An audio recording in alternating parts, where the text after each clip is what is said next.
KCN में आपका स्वागत है। मैं किंग हमीद। ಇದು ಸೋಮವಾರ ಬೆಳಗ್ಗೆ ಸುಮಾರು 9-9:30 ನನಗೆ ನನ್ನ ಆಪ್ತರು ಇಂಥ ಒಂದು ಅವಹೇಳಿಕ ಒಂದು ಪೋಸ್ಟು ಸಾಮಾಜಿಕ ಜಾಲತಾಣದಲ್ಲಿ ಬಂದಿದೆ, ಇದನ್ನ ಕುರಿತಂತೆ ಏನ್ ಮಾಡಬೇಕು ಅಂತ ಕೇಳಿದ್ರು. ನಾನು ತಕ್ಷಣ ಪೊಲೀಸ್ ಇಲಾಖೆ ನಮ್ಮ ಠಾಣೆಗೆ ಹೋಗಿ ಒಂದು ದೂರನ್ನ ಕೊಡಿ ಅಂತ ಹೇಳಿದ್ದೆ. ಅದೇ ರೀತಿಯಲ್ಲಿ ಇನ್ಸ್ಪೆಕ್ಟರ್ಗೂ ಮಾತಾಡಿ ಇಂಥದ್ದೊಂದು ಆಗಿದೆ, ಇದನ್ನ ನೋಡಿ ದೂರನ್ನ ದಾಖಲಿಸ್ಕೋಬೇಕು ಅಂತ ಕೂಡ ನಾನು ನಿರ್ದೇಶನ ಕೊಟ್ಟಿದ್ದೆ. ಅದು 10-10:30 ದೂರನ್ನ ಸಲ್ಲಿಸಿರಲಾಗಿರುತ್ತೆ. ಅದಾದ್ಮೇಲೆ ಸಾಮಾಜಿಕ ಜಾಲತಾಣದಲ್ಲಿ ಇರೋದ್ರಿಂದ ಅದರ ಸತ್ಯ ಸಂಗತಿಗಳನ್ನ ಪರಿಶೀಲಿಸಿ ನಾನು FIR ಆಗ್ತೀನಿ ಅಂತ ಇನ್ಸ್ಪೆಕ್ಟರ್ ನನಗೆ ಮಾತಾಡ್ತಾರೆ. ಸುಮಾರು ಸಂಜೆ 5 ಗಂಟೆಗೆ ಬನ್ನಿ ಅಂತ ಹೇಳ್ತಾರೆ. ಈ ಮಧ್ಯದಲ್ಲಿ ಯಾರು ಈ ಪೋಸ್ಟನ್ನ ಹಾಕಿರ್ತಾರೆ ಅಂತವನ್ಗೆ ದಸ್ತಗಿರಿ ಮಾಡುವಂತ ಕೆಲಸ ಕೂಡ ಪೊಲೀಸರು ಮಾಡಿರ್ತಾರೆ.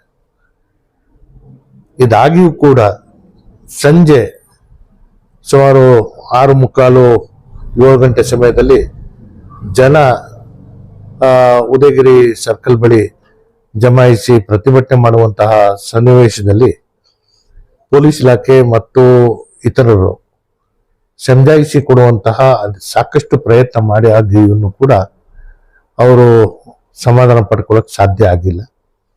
ತತ್ಕ್ಷಣ ಪೊಲೀಸ್ ಅವರು ಲಾಠಿ ಚಾರ್ಜ್ ಮಾಡುವಂತಹ ಪರಿಣಾಮವಾಗಿ ಕಲ್ಲು ತೂರಾಟ ನಡೆಯುವಂತ ಘಟನೆ ನಡೆದಿದೆ.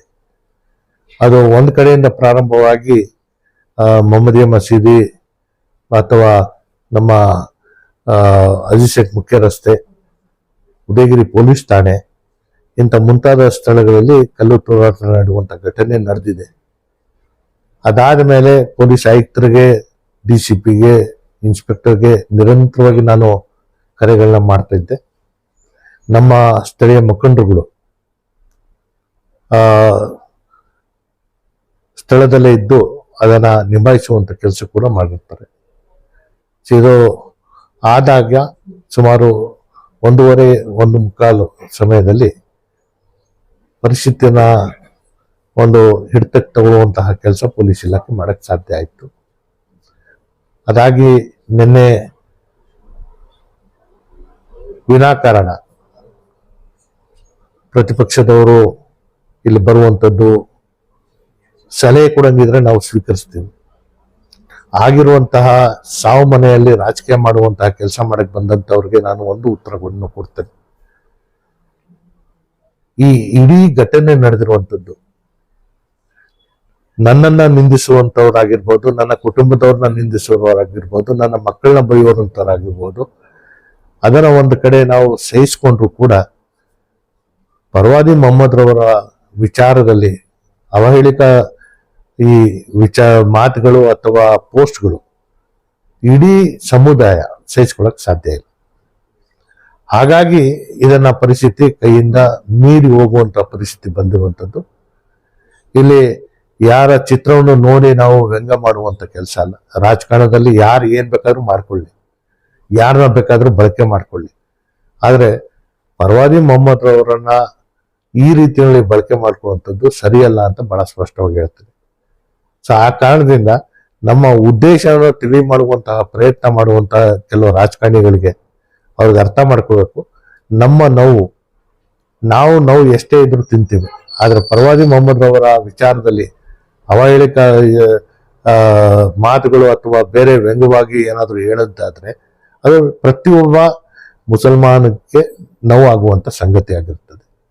ಸೊ ಇದನ್ನ ಕಾನೂನು ರೀತಿಯಲ್ಲಿ ಏನ್ ಕ್ರಮ ತಗೋಬೇಕು, ಏನಾಯ್ತು, ವಿಳಂಬ ಯಾಕಾಯ್ತು, ಯಾರಿಂದ ಇದೆಲ್ಲ ಆಯ್ತು, ಪ್ರಚೋದನೆ ಯಾರು ಕೊಟ್ರು, ಇದೆಲ್ಲ ಈಗಾಗಲೇ ಪೊಲೀಸ್ ಇಲಾಖೆಯವರು ಸಂಶೋಧನೆ ಮಾಡ್ತಾವ್ರೆ. ಅದನ್ನ ತನಿಖಾ ಮಾಡಿ ತದನಂತರ ಏನ್ ಮಾಡ್ಬೇಕು ಅಂತ ಹೇಳಿ ನಿನ್ನೆ ಸಂಜೆ 2 FIRಗಳನ್ನ ಹಾಕಿದ್ದಾರೆ. ಒಂದು ಗಲಾಟೆ ಆಗಿರುವಂಥದ್ದಕ್ಕೆ, ಮತ್ತೊಂದು ಅಧಿಕಾರಿಗಳ ಕರ್ತವ್ಯಕ್ಕೆ ಅಡ್ಡಿಪಡಿಸಿ ಕಲ್ಲು ತೂರಾಟ ಮಾಡುವಂಥದ್ದು. ಈ 2 ಪ್ರಕರಣಗಳು ದಾಖಲಿಸಿ ಈಗಾಗಲೇ ಕೆಲವರನ್ನ ಬಂಧಿಸುವಂತಹ ಪ್ರಕ್ರಿಯೆ ಕೂಡ ಮಾಡ್ತಾ ಇದ್ದಾರೆ. ಈಗ ಮುಂದೆ ಇರುವಂತಹ ನಮ್ಮ ವಿಚಾರ ಅಮಾಯಕರಿಗೆ ಯಾವುದೇ ಕಾರಣಕ್ಕೂ ತೊಂದರೆ ಆಗಬಾರ್ದು. ಘಟನೆಯಲ್ಲಿ ಭಾಗಿಯಾಗಿರುವಂತವ್ರನ್ನ ಅವ್ರು ಮಾಡಿರೋ ಸರಿಯಾದ ತಪ್ಪು ನ್ಯಾಯಾಲಯದಲ್ಲಿ ಹೋಗುತ್ತೆ, ಅದು ಇತ್ಯರ್ಥ ಆಗುತ್ತೆ. ಆದ್ರೆ ಅಮಾಯಕರಿಗೆ ತೊಂದರೆ ಕೊಡುವಂತ ಕೆಲಸ ಈ ನೆಪದಲ್ಲಿ ಆಗ್ಬಾರ್ದು ಅನ್ನೋ ಬಹಳ ಸ್ಪಷ್ಟವಾದಂತ ಸಂದೇಶನ ನಾನು ಕೊಟ್ಟಿದ್ದೇನೆ.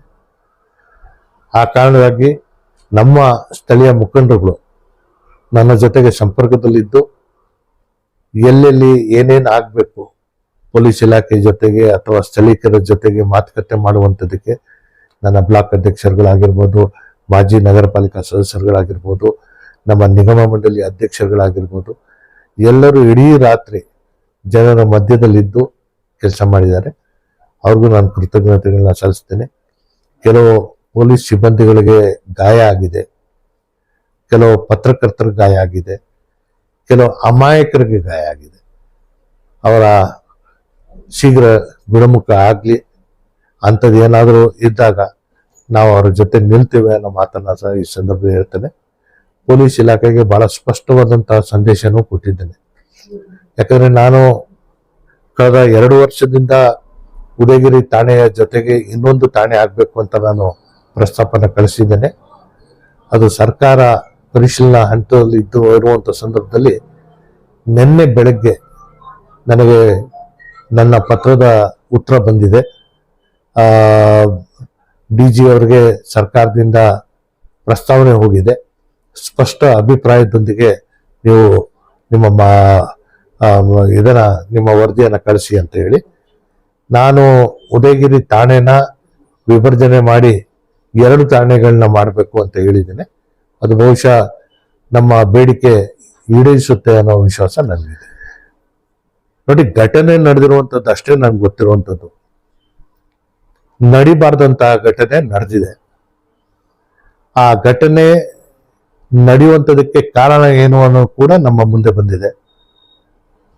ಪರವಾದಿ ಮೊಹಮ್ಮದ್ರವರ ವಿಚಾರದಲ್ಲಿ ಅವಹೇಳಕ ಒಂದು ಪೋಸ್ಟ್ ಬಂದಿದ್ದಕ್ಕೆ ಇಷ್ಟೆಲ್ಲ ಆಯ್ತು ಅನ್ನೋದು. ಇದರಲ್ಲಿ ಯಾರು ಪ್ರಚೋದನೆ ಕೊಟ್ಟಿದ್ದಾರೆ, ಯಾರು ಇದನ್ನ ಸಂಘಟಿಸಿ ಮಾಡಿದ್ದಾರೆ, ಅದು ಪೊಲೀಸ್ ಇಲಾಖೆ ತನಿಖೆಯ ಮೂಲಕ ನಮ್ಗೆ ಗೊತ್ತಾಗುತ್ತೆ. ಈ ಹಂತದಲ್ಲಿ ಘಟನೆ ನಡೆದಿರೋದಷ್ಟೇ ನನ್ಗೆ ಗೊತ್ತು.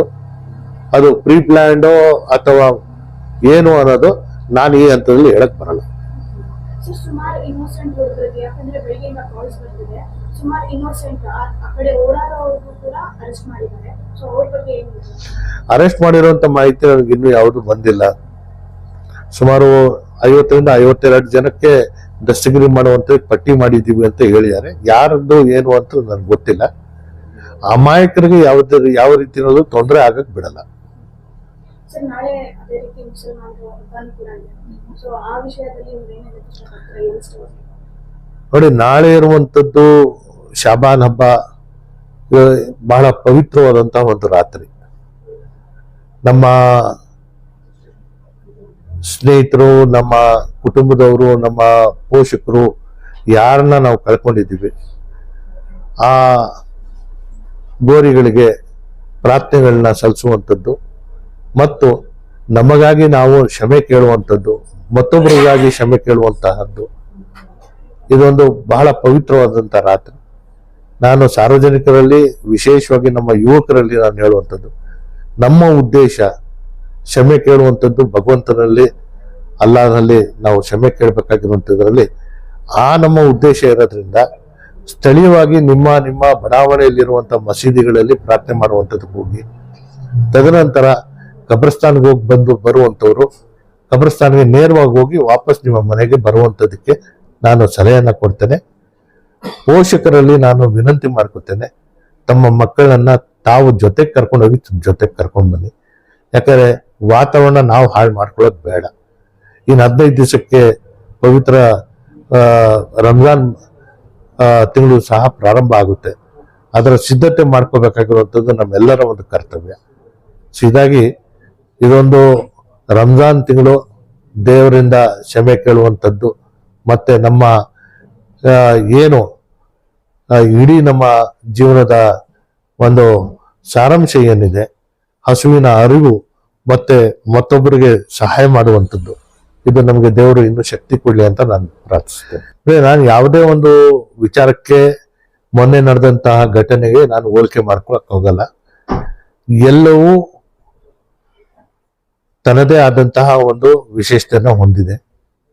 ಯಾವುದು ಆಗ್ಬಾರ್ದಿತ್ತು ಅದು ಆಗಿದೆ. ಆಗಕ್ ಕಾರಣ ಡಿಜೆಹಳ್ಳಿ ಕೆಜೆಹಳ್ಳಿ ಆಗಿರ್ಬೋದು ಅಥವಾ ಉದಯಗಿರಿ ಆಗಿರ್ಬೋದು, ಪರವಾದಿ ಮೊಹಮ್ಮದ್ ರವರ ಹೆಸರಿಗೆ ಅಗೌರವ ತೋರುವಂತಹ ಪ್ರಯತ್ನ ಮಾಡಿದ್ದಕ್ಕೆ ಇಷ್ಟೆಲ್ಲ ಆಗಿರುವಂಥದ್ದು.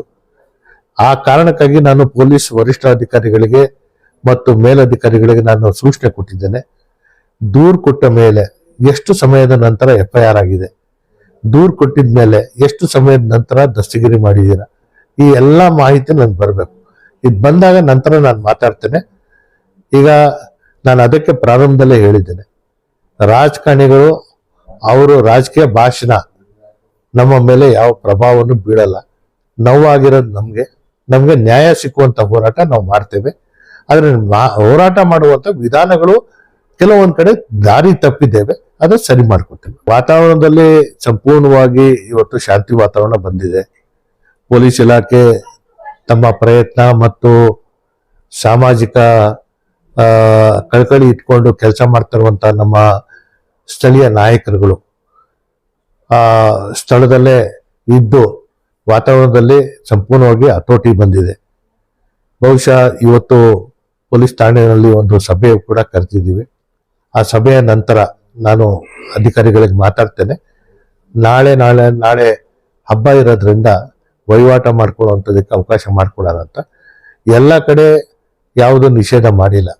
ಬರೀ ಉದಯಗಿರಿ ಸರ್ಕಲ್ನಿಂದ ರಾಜ್ಕುಮಾರ್ ರಸ್ತೆವರೆಗೂ ಮುಖ್ಯ ರಸ್ತೆನಲ್ಲಿ ನಿರ್ಬಂಧನ ಹಾಕಿದ್ದಾರೆ.